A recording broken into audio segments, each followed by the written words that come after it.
Well, that's a good question. What is raka? It's you idiot. Anytime we think you idiot, there's a level of, well, unless we're just saying it to our best friend or something, I think there's a level of anger or resentment. We can think this often, actually. You idiot. So it's interesting that for whatever reason, many of our translations don't translate that word. They're like, it's a little too clear, the message. And it's funny that Christ in our reading today is saying that anger can lead to judgment. Indeed, in our reflection today, I don't think I'm going to go quite that far. So it's something to keep in mind, our scripture reading today. Just reflecting on how anger, resentment, grudges, all those little things that irk us and our need to kind of tack outward, can draw us out of spirit, out of connection with each other.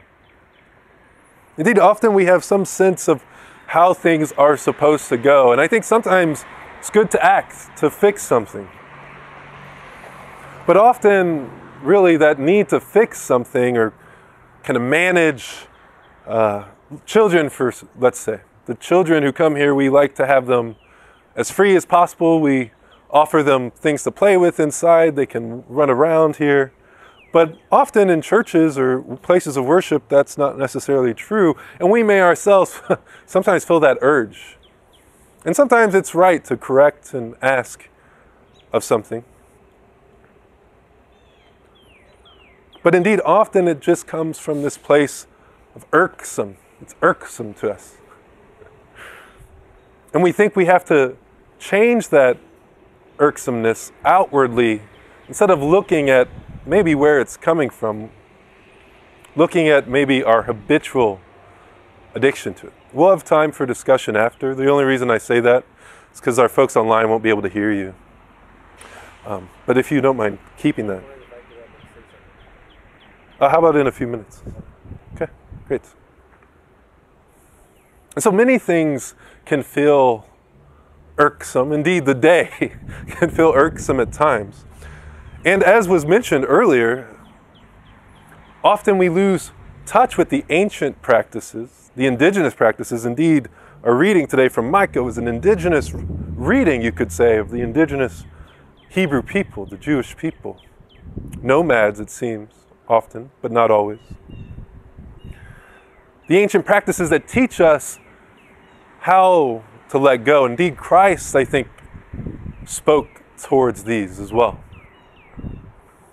And one such practice is just noticing this irksomeness is seen, and that it changes all the time. We may feel very set in our anger and our grudge in moments, and then forget about it the next. What was I so angry about earlier? Oh yeah, that.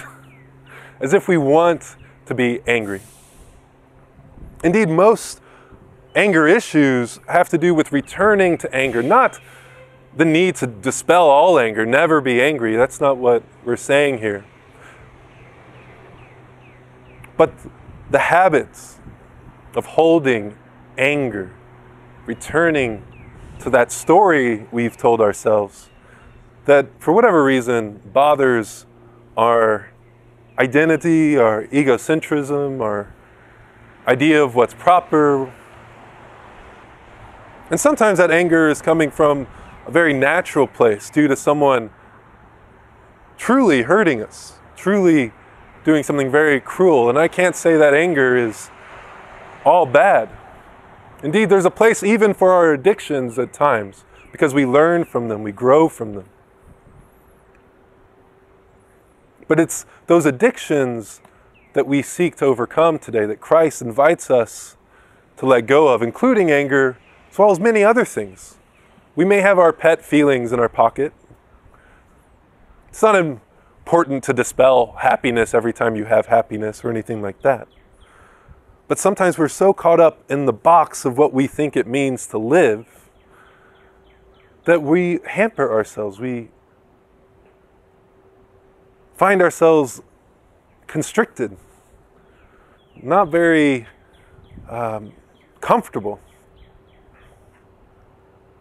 And noticing that even that uncomfortableness, maybe that tightness that we've come to take for granted, you could say, because it's been there for a while, is when we notice it, it's seen. It's always kind of present in that field of vision. And our ancient scriptures, Christ, many of our indigenous practices teach us that if we start relating to that watchfulness a little bit more, instead of relating so much with the issue, but yes, noticing it, but not relating so much in it, and noticing that we're more the observer than we are any issue. We're more the space that allows for all beings, the space that allows and invigorates, you could say, the worst of humankind even today. Putin, last time I checked, is aware. People see him. God has much spaciousness for behavior. But indeed, that spaciousness is meant to invite us back towards it. Those issues are meant to teach us, I don't like the issues very much. Not only do I not like the problems in the world, I don't like how I respond to the problems. What if I was just okay? What if there's a part of me that's always just okay? Not saying I wouldn't do anything. Yeah, exactly. It's okay. Not saying I wouldn't help someone, but maybe I'd be more able to help. I'd be more insightful with my intervention if I wasn't so caught up in my reactions, in my habitual need to control. I can never let anything like this happen anywhere close to me, is often our behavior. And yet we often don't have much control over those little things that get out of hand. We can try to assert control, but that often makes things worse. How about I need a helping hand? We need a helping hand, yeah. Where are people when you're down and out? Where are they? Yeah, where are people when you're down and out? That's a good question. They're all around us. People are all around us, but we can feel quite alone. We can feel quite alone. Because they're busy with the commerce world. Yeah, indeed, I harbor much anger towards this commerce world at times. Shot of anger at times. The virus. For the need to collect assets, the hoarding of the billionaires, the capitalist society, the upside down pyramid of so many people's hard-earned treasure, value, going to those who control, who feel a need to control. This is treasure, sure. This is from Mother Nature. And indeed, all around us is treasure, as he's pointing out. All around us. And yet if you don't mind me riffing on what you said, in this capitalistic society, we don't see that. We miss the treasure for the issues, for the scarcity. Why is that? Well, the thing is this, sir. We are running out of time. Time is the only thing we have that we can control in essence in how we spend it. Do you want to help that person that's dying on the street on fentanyl? Or are they too lost? Is there someone else that can help them that has gone through it and recovered? Well, and that gets back to your point a moment ago, which is often there's not much help for people in the world. Mental health issues abound. Addiction issues abound. And yet, where are the systems helping these people, truly helping them, not just punishing, not just sweeping under a rug? And indeed, when we look at society, we notice these structures don't really work for most people. They don't really work for us. They don't really work for anyone, actually. If you don't mind just waiting. They don't work.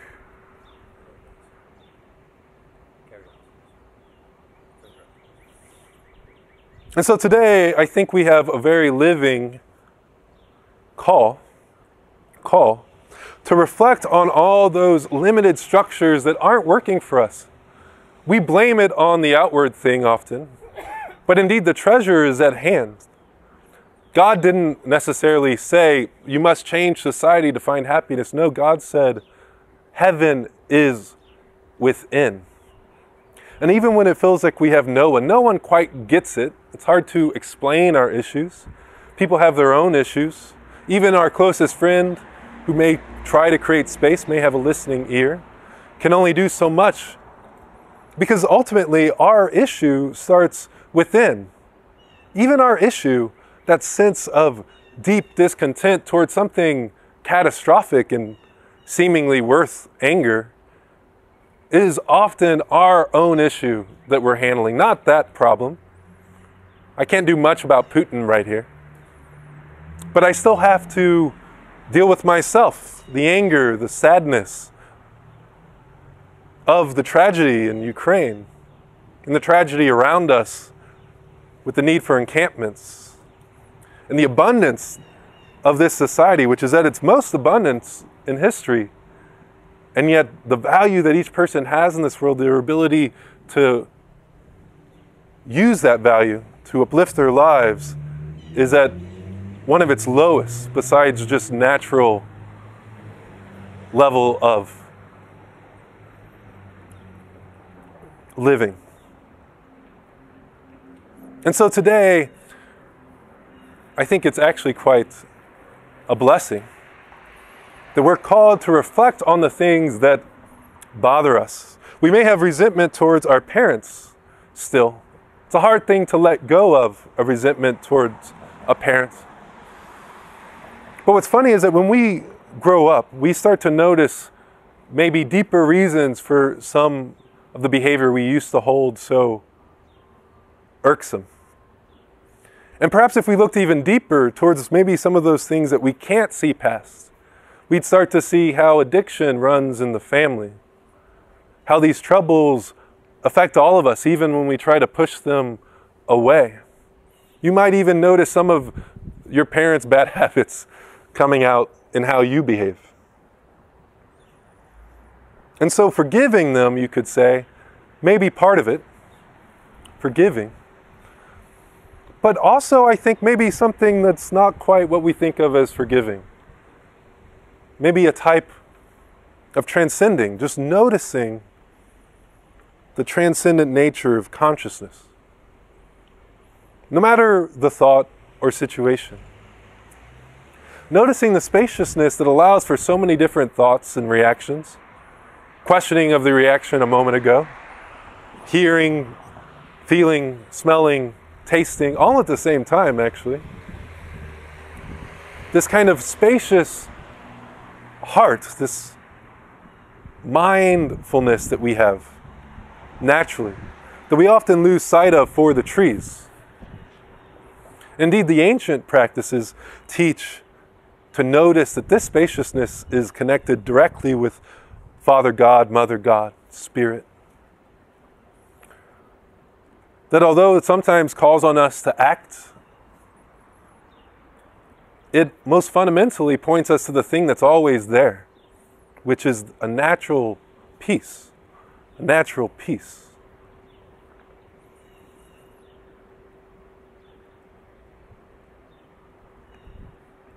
Even our most angry moments, most disappointed, upset, seen from a place of natural peace.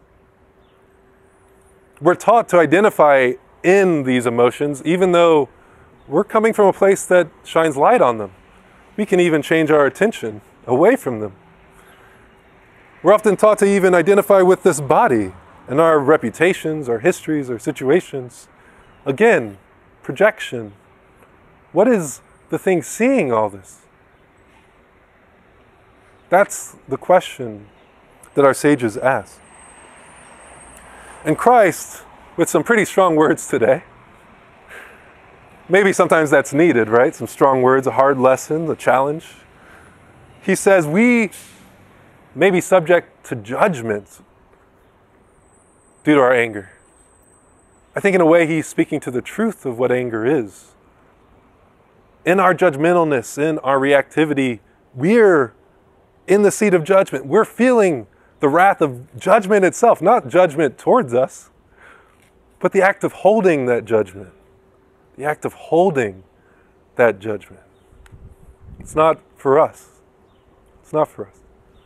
It's moments where anger may flare. You may be called to act.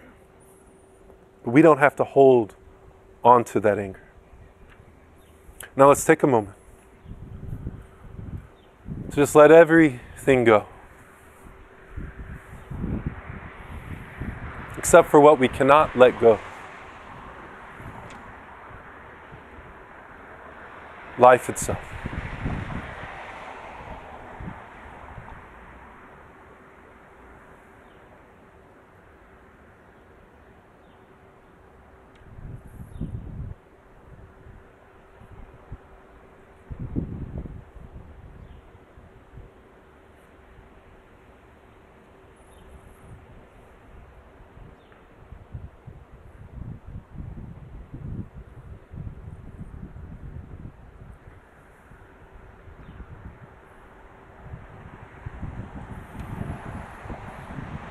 Noticing any sense of identity that arises.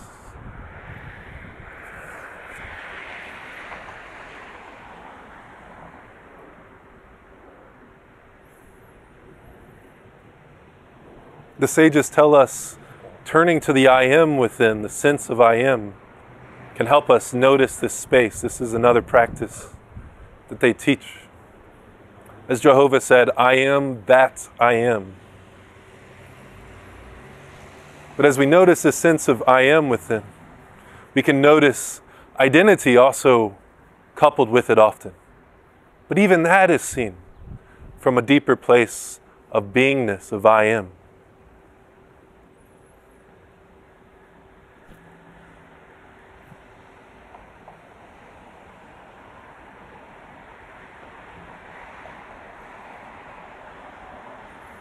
Our minds may not want to go there.